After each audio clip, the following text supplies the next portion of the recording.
Students, good morning, dear students. This is your Bulen sir. This is the second class on the last lesson of higher secondary second year. In the previous class, we discussed the biography of Alphonse Daudet. Today, we will not repeat the biography again. So, we are directly moving towards the text of the last lesson. Before starting, we are going to analyze the meaning of some expressions, important expressions that are in the text of the last lesson. Number one, in great dread of.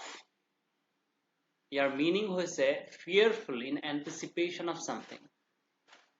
মানে কিবা এটা হ'ব বুলি তোমাৰ যেটো ভয় লাগি থাকে ধৰি লোৱা তোমাক হোমৱৰ্ক কৰি নিবলৈ কৈছে স্কুলত তুমি হেতু কৰা নাই আৰু নকৰিলে তোমাৰ কি অৱস্থা হ'ব হেতু অলৰেডি তুমি জানা হে তেনেকুৱা ধৰণৰ পৰিস্থিতিত যেটো ভয় লাগি থাকে এই পৰিস্থিতিটো কোৱা যায় in great dread of Number 2 in unison something happening at the same time ইয়াত মই এটা উদাহৰণ দি ক'ব বিচাৰিছো যে ধৰি লোৱা তোমালোকে স্কুলত একেলগে ক খ গ ঘ এ বি সি ডি আওৰাওতে সকলো একেলগে এ বি সি এনেকৈ আমি কৈছিলো তোমালোকেও কৈছা গতিকে সেই ধৰণৰ পৰিস্থিতিটো কি কোৱা যায় ইন ইউনিজন মানে একেলগে okay number 3 is counted on it means to rely on to trust on somebody or something কিবা এটা বস্তুৰ ওপৰত বা কিবা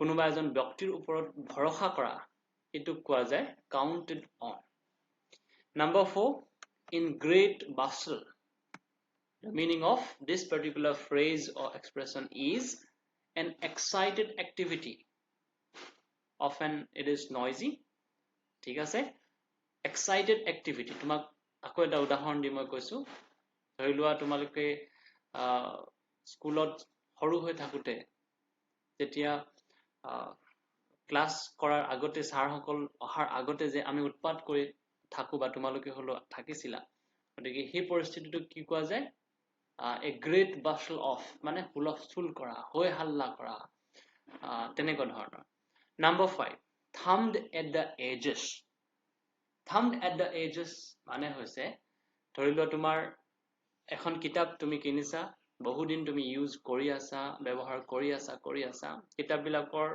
পেজ বিলাক বেয়া হৈ যায় ড্যামেজ হৈ যায় আৰু সেই পৰিস্থিতিটো কোৱা যায় thumbed at the edges worn or damaged edges caused by frequent handling okay next one is that is number 6 is reproach ourselves with ইয়াৰ মিনিংটো হৈছে to express disapproval মানে তুমি approve কৰা নাই সন্মতি নজনোৱা তাক আমি কওঁ to reproach ourselves with ঠিক আছে এতিয়া আমি প্ৰথম প্যাৰাগ্ৰাফটো লৈ আগবাঢ়িছো the first paragraph starts like I started for school very late that morning and was in great dread of scolding especially because M. Hamel had said that he would question us on participles, and I did not know the first word about them.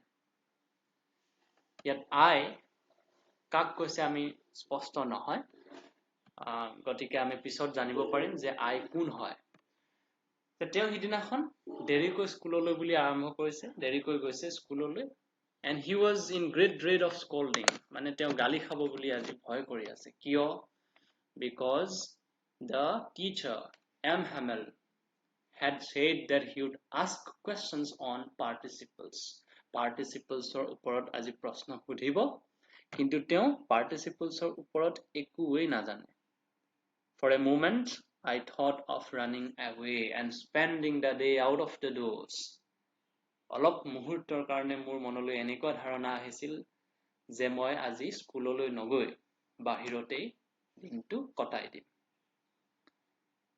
It was so warm so bright the birds were chirping at the edge of the woods and in the open field back of the sawmill the Prussian soldiers were drilling গতিকে চোৱা যে তেওঁ স্কুললৈ যাবলৈ মন নাছিল, স্কুলৰ বাহিৰতে আজি থাকি দিব মন কৰিছিল। কিয়? কাৰণ স্কুলৰ ভিতৰত যিবোৰ কাম হৈ আছিল বা হ'ব, সেইবোৰতকৈ বহু গুণে ভাল ভাল বিউটিফুল থিংছ বাহিৰত আছে, আৰু সেইবিলাকৰ ইয়াত লিষ্ট দিছে কি কি beautiful things. Warm and so bright environment. Next, the birds were chirping, and next, the Prussian soldiers were drilling. তোমালোকক মই তলত দেখাই দিছো যে beautiful things, chirping birds and Prussian soldiers drilling behind the sawmill. গতিকে এনে ধৰণে তোমালোকে মনত ৰাখিবা। গতিকে কিয় যাবলৈ মন কৰা নাছিল, এইকেইটা কথা তোমালোকে স্পষ্টভাৱে লিখিব পাৰিবা। It was all much more tempting than the rule of participles, but I had the strength to resist and hurried off the school. গতিকে মোৰ স্কুললৈ যাব মন নাছিল, স্কুলত যিবিলাক পাৰ্টিচিপলছৰ জ্ঞান দিয়া হ'ব বা দিয়া হৈ আছে সেইবোৰতকৈ যথেষ্ট ভাল লগা পৰিৱেশ বাহিৰত আছে, কিন্তু তথাপিও মই যাব লগা পৰিস্থিতি হ'ল। গতিকে ফাৰ্ষ্ট পেৰাগ্ৰাফটোত তেনেহ'লে কি আছে, এই গোটেইকেইটা কথা তোমালোকে মনত ৰাখিবা। মই লেফ্ট হেণ্ড চাইডত পেৰাগ্ৰাফ 1ৰ গোটেইকেইটা ইম্পৰ্টেণ্ট কথা লিখি দিছো, তোমালোকে ভালকৈ চাই ল'বা, ভিডিঅ'টো পজ কৰি চাই ল'বা। When I passed the town hall, second paragraph to swa. When I passed the town hall, there was a crowd in front of the bulletin board. For the last 2 years, all our bad news had come from there. The lost battles, the draft, and the orders of the commanding officer. And I thought to myself without stopping, what can be the matter now? গতিকে তুমি চোৱা ইয়াত second পেৰাগ্ৰাফটোত কি কথা আছে, যে তেওঁ স্কুললৈ যেতিয়া গৈ আছিল, গৈ থাকোঁতে বুলেটিন বৰ্ড এখন তেওঁলোকৰ টাউন হলৰ ফ্ৰণ্টত লগোৱা আছে, আৰু সেই বুলেটিন বৰ্ডখনত যোৱা 2 বছৰ ধৰি সকলো ধৰণৰ বেড নিউজ মানে বেয়া খবৰবিলাক আহি আছে। আৰু তেওঁলোকৰ কাৰণে বেয়া খবৰ কি কি, ইয়াত লিষ্ট দিছে 3টা। নিউজ অফ দ্য লষ্ট বেটলছ, মানে কোনখন বেটলৰ কথা কৈছে, যিখন বেটলত তেওঁলোকে হাৰিছিল বা হাৰি আছে, কোনখন, ফ্ৰান্স আৰু প্ৰুছিয়াৰ মাজৰ যুদ্ধখন, the Franco Prussian war. Draft and the orders of the commanding officers, এই কমাণ্ডিং অফিচাৰৰ পৰা অহা অৰ্ডাৰ কিবা কিবি এইবোৰ বস্তু তেওঁলোকে সেই নটিছখনত সদায় দেখি থাকে, সেই বুলেটিন বৰ্ডখনত দেখি থাকে। গতিকে these are important things that you have to remember. গতিকে বুলেটিন বৰ্ডখনত কি কি খবৰ পোৱা যায় বুলি যদি তোমালোকৰ প্ৰশ্ন আহে, তেতিয়া তোমালোকে এইকেইটা কথা লিখিব লাগে। Next, the paragraph 3. Then I hurried by as fast as I could go. The blacksmith watcher, who was there with the apprentice reading the bulletin, called after me, "Don't go so fast, Bob. You will get your school in plenty of time." আৰু মই যেতিয়া বহুত খৰধৰকৈ স্কুললৈ বুলি যাবলৈ লৈছো, তেতিয়া আমাৰ ৱাটছাৰ নামৰ যিজন ব্লেকস্মিথ আছে, তেওঁ কি কৈছে যে হেই ল'ৰা, তুমি ইমান খৰধৰকৈ যাব নালাগে, তুমি খুব সোনকালে বা সঠিক সময়তে স্কুল পাবাগৈ, কোনো অসুবিধা নাই। I thought he was making fun of me and I reached M. Hamel's little garden all out of breath. আৰু মই তেওঁৰ কথা অমান্য কৰিলো। I didn't listen to him because I thought that he was making fun of me. This is why I went hurried and I reached the school. School মানে হৈছে M. Hamel'ৰ little garden খন পাইছেগৈ, ধৰি লোৱা M. Hamel মানে তেওঁলোকৰ ছাৰজন। all out of breath, মানে উশাহ বন্ধ হৈ যোৱাকৈ তেওঁ গৈ সিমানটো অৱস্থা পাইছেগৈ। Next you see, paragraph number 5. Usually when school began, there was a great bustle which could be heard out of the street. মানে যেতিয়া আগতে স্কুল আৰম্ভ হয়, তেতিয়া এটা নইজ শুনা পোৱা যায়, স্কুলৰ পৰা মানে বাহিৰৰ পৰা শুনা পোৱা যায়। কেনেকুৱা ধৰণৰ নইজ, যে কেনেকুৱা ধৰণৰ নইজ শুনা যায়, opening and closing of desk, lessons repeated in unison, the sound made by the students and the teacher's ruler rapping on the table. গতিকে এইবিলাকৰ সাউন্ড আগতে শুনা পোৱা যায় গতিকে এইবিলাক কথা তোমালোকে মনত ৰাখিবা গতিকে তোমালোকৰ পৰীক্ষাত যদি কেনেবাকৈ আহে যে সেইদিনাখন স্কুলত যি অৱস্থা হৈ আছিল সেইদিনাখনৰ আগৰ দিনবিলাকত আচলতে স্কুলত কি চলি থাকে কেনেকুৱা ধৰণৰ পৰিস্থিতি থাকে তেতিয়া তোমালোকে লিখিব লাগিব যে the school always was in great bustle. Okay, with the sounds of closing and opening of the desk, lessons repeated in unison, very loud, and all these things you have to write. Okay, but now it was all still. I had counted on the commotion to get to my desk without being seen. But of course, that day everything had to be as quiet as Sunday morning.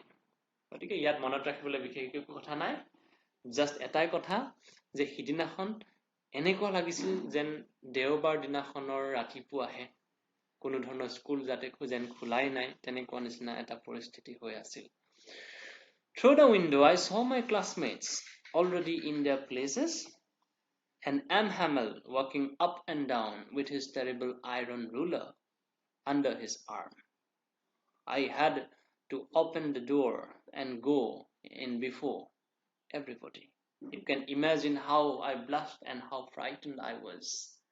গতিকে এই ল'ৰাজনে কৈছে যে সকলোৰে হয়তো হয় এনেকুৱা যে ক্লাছ হৈ আছে ধৰি লোৱা কিন্তু ক্লাছ হৈ থকা সময়খিনিত সবে ক্লাছত আছে অলৰেডি তেতিয়া তুমি গৈ ক্লাছত সোমাবলগীয়া হৈছে সেইটো সময়ত তোমাৰ কেনেকুৱা এটা অৱস্থা হ'ব লাজ লাগে ভয় লাগে ঠিক তেনেকুৱা একে অৱস্থাকাৰ হৈছিল আমাৰ এই ছাত্ৰজনৰ But nothing happened. M. Hamel saw me and said very kindly, Go to your place quickly, little Franz. কিন্তু M. Hamel একো নকলে কোনো ধৰণৰ গালি গলজ নাই একো নকলে তেওঁ মাত্ৰ কৈছে যে quickly আহা আৰু ক্লাছত সোমোৱা little Franz গতিকে আমি এটো কথা গম পালো যে এই ল'ৰাজনৰ নামটো কি What is the name of the boy then? Franz. We were beginning without you. তুমি অহাৰ আগতে আমি আৰম্ভই কৰিছিলো already. Next, in the next paragraph, see, I jumped over the bench and sat down at my desk. Not till then, when I had got a little over my fright, did I see that our teacher had on his beautiful green coat, his frilled